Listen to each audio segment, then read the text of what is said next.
Identity crisis seems to be all the rage these days. Just recently I was watching this video where the creators of Hello Kitty claimed that she is actually a Londoner girl and not a cat.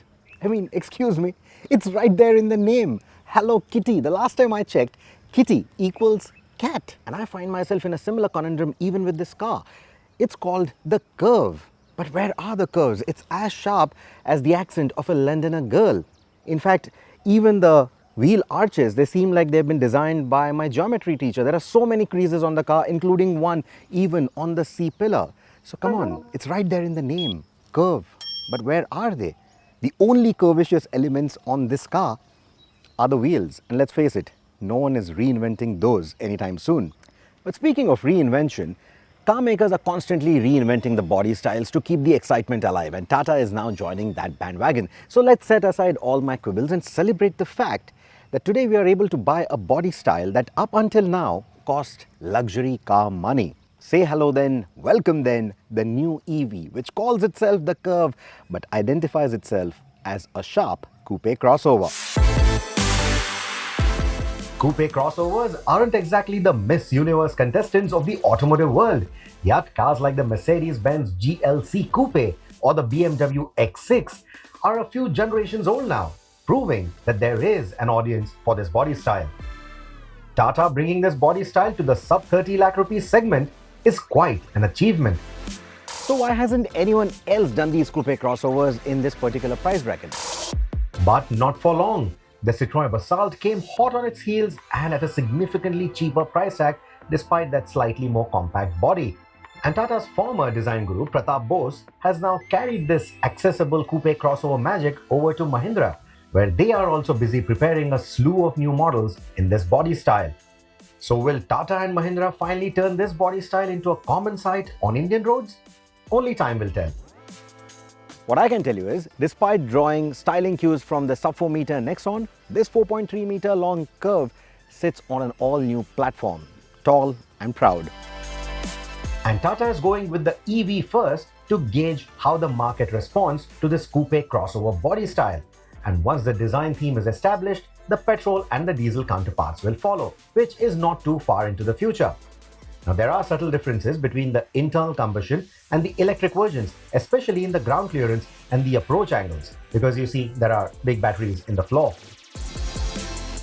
With a longer wheelbase than the Nexon, it also manages to pack in a lot more batteries into the floor. 45 to 55 kilowatt-hour batteries nestled within the floor, which also make this a long-range EV, despite not being a really long car. Now, while Rohit says that the Curvv isn't long, space is not compromised. You get a powered boot lid, it's a segment first, but then you'll see that you have a massive 500-litre boot. And the good thing about it is that the opening is wide, it's also quite deep. And as you just see, the loading lip isn't very high at all. That boot space trumps the likes of the XEV 700, even the Toyota Hyryder Hybrid, because again, that hybrid is eating into that boot space, right? However, with this coupe roofline, it means that anyone who is taller than 5'11" is going to have to practice their ducking skills. Now, in terms of the space, knee room, pretty decent, foot space also quite good, but because of the batteries in the floor, you sit in a bit of a knees up position and that compromises your under-thigh support. Adjustable under-thigh support like the one that we saw in the Citroën Basalt, that could have been a nice touch, but that's a segment exclusive for that car. What is a nice touch, however, is adjustable recline, two-step adjustable recline, so you can find a comfortable spot if you want something upright or something more relaxed. So in terms of the contouring, in terms of the overall seating comfort, it is pretty decent. Now, if you're going to be tall, the headroom will be a bit of a compromise, but you have a panoramic sunroof, so that makes it all feel quite airy. So as long as you're under 6 feet tall, you're not going to feel like a canned sardine, and once you leave this open, the cabin has a lot of natural light filling in, and it's a nice place to be in. The luxuries for the rear seat are AC vents and a fast USB-C slot, but hardly any storage in the door pockets and plasticky handles and switches. But be warned, hitting a pothole or zipping over speed bumps will have taller passengers testing the integrity of the headliner, especially if you have a more spirited driver like Rohit driving from behind the wheel. The Curvv is primarily aimed at nuclear families, or at least families that don't want grumpy people like that in the backseat always complaining about space. The real party actually is in the front. Both the front seats are ventilated. You also get this 10.2-inch instrumentation screen to add that tech-savvy edge. You also get a 12.3-inch infotainment screen that just looks like a home theater. Minus the popcorn, of course, but you can, however, get a portable coffee maker if you so wish from Tata's accessory catalog. And this system is mated to a 9-speaker JBL audio that really creates that surround sound experience. But if you have kids or people identifying to be kids sleeping in the back, then you also have a mode that says as much, kids sleeping in the back. So what that essentially does is only plays music through the front speakers so that they can continue to have their sleep and you can continue to have your entertainment. Now, whether you make coffee in this or get a takeaway, there's no space to keep that coffee really because there are no cup holders. Nothing here in the tunnel console. You'll probably have to keep this bit open and maybe try and plonk it in there, but it's going to spill all over. Even the door pockets have the space at an angle, so the cups are not going there, only bottles can go in there. So that is a bit of a missed opportunity. Funnily enough, the cover for the glove compartment has two indentations that look like two shallow cup holders or can holders, so maybe you can use this like a tray when you're not on the move. You also get a pen holder and I think a card holder, whatever, some indentations here, and that tiger motif right there, something that we've seen with other Tata cars as well. Visibility outside of this swooping rear windscreen isn't too bad from the inside rearview mirror. And you have a plethora of ADAS features to keep you worry-free when you're out on the road. The forward collision warning or the emergency brake assist aren't too intrusive and seem to understand our traffic situation quite well, including the fabled cows on the road, which is frequent in Rajasthan. What should have been a little more alert though is the blind spot warning system. Tata is confident about getting another 5-star safety rating with the Curvv, and the safety extends beyond just the features. In your daily use, the ADAS and the blind spot assistant that we spoke of and the 360-degree cameras are going to be your most used safety features, apart from, of course, the 4 disc brakes. Now you get a 360-degree camera, absolutely helpful when you are in tight parking spaces. It even gets you that 3D mode and all of that. But the turning radius is still pretty tight. Even on a wide road like this, you still have to make a proper 3-point turn. And in even tighter spaces, it shows itself even more. In terms of visibility, it's a high beltline as you can see from the outside, and then you have that swooping A-pillar, and that does rob into a bit of your cornering visibility. Especially if you're a shorter driver, you are going to feel that this part is a bit too broad and that cornering visibility is going to feel a bit compromised. Now in terms of the driving posture, you don't necessarily get that commanding view of the road. It still feels more car-like to drive, and that's not because the car is low or anything. It is pretty tall, but it's also because how tall the dashboard elements are, and that is what makes it feel more hatchback-like or car-like to drive. Now some of you may complain about that if I'm spending this kind of money, why don't I get that SUV feel? Well, honestly, I quite like it. It looks sporty on the outside, and then with this kind of a high-rise dashboard and everything, it feels like it's all wrapping around you and it gives you that sense of sportiness yet again. So I quite like it. Getting a judgment of the 4 corners is easy, but the A-pillar blind spot can become unnerving in congested cities. There is a faint sound that the Curvv plays to warn other motorists. Take a listen. Because otherwise, this is a silent EV. But I didn't see anyone noticing this tune. It certainly prevents the cabin occupants from feeling disoriented though, with all that silence. But you can always amp up the music from those JBL speakers. I'm on an open road and I'm going to demonstrate a bit of a flaw here. Do not choose the accessory mats that come with the Curvv, because you see the accelerator pedal is very tiny and it tends to get stuck in those. Let me show you. There, it's stuck. It's stuck. My foot is off and it's stuck. Now, when we talk about brakes, the regenerative braking is really on point depending on the modes that you are driving in. At the same time, the physical brakes are also quite nice. You may not necessarily notice the handover points between the physical brakes and the regenerative braking, etc. But the brake pedal does need a firm push, especially when you're driving at triple-digit speeds. Irrespective of the driving modes that you are in, the steering feel is pretty heavy. It's not going to be as light as some of the other older Tata cars, or certainly not as light as the Koreans or the Japs that you have in this bracket. It does have that heavy nature to it. There is no dead at center feel or anything. I quite like the weight on it, but not everyone is going to appreciate that. Any driving enthusiast will certainly love this.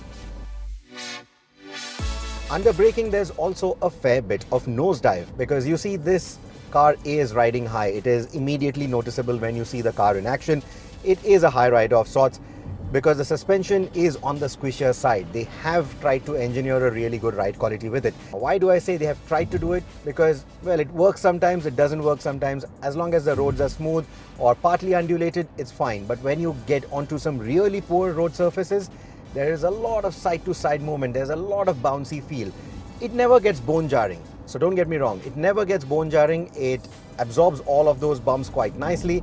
But the chassis just moves around quite a bit. You just saw that. A tiny undulation and the entire vehicle just moved. If you didn't see that, that's all thanks to the image stabilization on the cameras.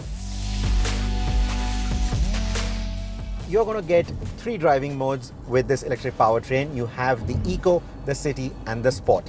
Now, Eco, as you would expect, is going to dull down responses, but it also makes the regenerative braking feel a lot sharper. In the City mode, the powertrain feels like it's breathing a lot better. It feels a little bit more free, but the regenerative braking is not going to feel as sharp, which is a very good thing, because you don't want that sudden deceleration. You don't want the sudden braking. It can become unnerving, and it can also take other motorists off guard, and you don't want anyone rear-ending you. Now, Sport mode. You've often heard us say that electric cars, instantaneous power, instantaneous torque.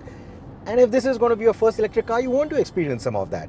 And Tata has ensured that you do experience that. But I think they've gone a little bit overboard with that sport mode tuning, because you see it gets into these wheel spins quite often. And I'm not talking about only while getting off the mark. It's also at part throttle. It's also sometimes when you're just giving it that roll-on acceleration to pull an overtake or pull yourself out of a curve, etc. And there you don't want that unnerving wheel spin to come in, because it just leads to understeer as well. A little bit of gravel or maybe even concrete roads, it wheel spins quite often, so it can get overwhelming for a few. The excessive wheel spin could also be down to the low friction tires chosen to maximize range despite their broad profile. Speaking of range, our 90-kilometer drive included 25 kilometers of highway cruising at 100 to 120 kilometers an hour and 65 kilometers of city driving at speeds between 5 to 55 kilometers an hour depending on the flow of traffic. We depleted around 30% of charge in this distance with an average energy consumption of 166 watt-hour per kilometer, or 6 kilometers per kilowatt-hour for easy calculation, which is right up there with the likes of the more expensive Hyundai Ioniq 5. A real-world range of 350 kilometers, if not better, seems easily achievable with the Curvv, and that's with the bigger battery variant. But that is a big plus. Now the powertrain. Absolutely on point. It definitely feels like an evolution of the powertrain that we've experienced with the Nexon EV. The acceleration is a lot crisper. You know there is a lot more power with this. And even in terms of the way it is using all the energy from the batteries, it definitely feels a lot more efficient. Of course, the Nexon also was already showing improvement over the first Nexon EV that came out. But here, the powertrain, you know it's a new generation. You know that it's moved into the next step when it comes to the technology, when it comes to the battery management and all of that. The battery consumption seems a lot lesser compared to the Nexon. Now let's talk about that identity crisis that we began with. This is a premium offering at the price at which it comes. It goes up against the likes of the Hyundai Creta, the Kia Seltos, Tata's own Nexon top-end variants, etc. But for this price point, not having enough storage spaces inside the cabin just robs that premium feel. So it's all down to whether or not you like the coupe crossover design. If you love it, everything else is sorted. The powertrain is excellent, the car is pretty good to drive, and it's a relatively long-range EV at that, making the Curvv an excellent proposition. So while the Curvv doesn't feel like an all-new platform to me, there are still a few rough edges here and there. I still quite like the direction that Tata is headed in, or where the entire electric space for Tata is headed in. The powertrain definitely feels like an evolution. I quite like the way it is delivering power. I quite like the kind of range that it is promising, at least on paper and with the first drive that we have right now. And more than that, I also like the promise that this new attitude brings to the table, because with a coupe crossover in this price bracket, it just shows that Tata is thinking fresh. They are not just sticking to the traditional powertrains, they are not just sticking to the traditional body styles, they want to do something more. I hope they do something like a convertible. I hope they do even bigger coupe crossovers for people who like this kind of a body style. I hope that they experiment a lot more in different price brackets, in different body styles, in different powertrains, etc. And that willingness begins from here. And that's something that I like. The promise is something that I definitely like. Should you choose this over an Nexon? If you need more space, if you need something that looks sportier, absolutely yes. I mean, in terms of the features, the space, the way it looks, the way it performs, the kind of batteries it brings to the table, or even in the ICE counterparts, the kind of power that it is now promising with the GDI and all of that, I think the Curvv is definitely a worthy upgrade if you already have a Nexon or you want to think about the Curvv instead of the Nexon. Should you consider it to the other existing products in the market? Well, I think they've positioned it quite well. It's priced quite well. In terms of the features, it is definitely right up there with the Koreans. So I think even those bases are quite well covered. So it's definitely a convincing product. It's definitely been worth the wait. Now, how the market reacts to this body style is something that remains to be seen. But I won't be surprised if it becomes another big ticket product like the Punch and the Nexon.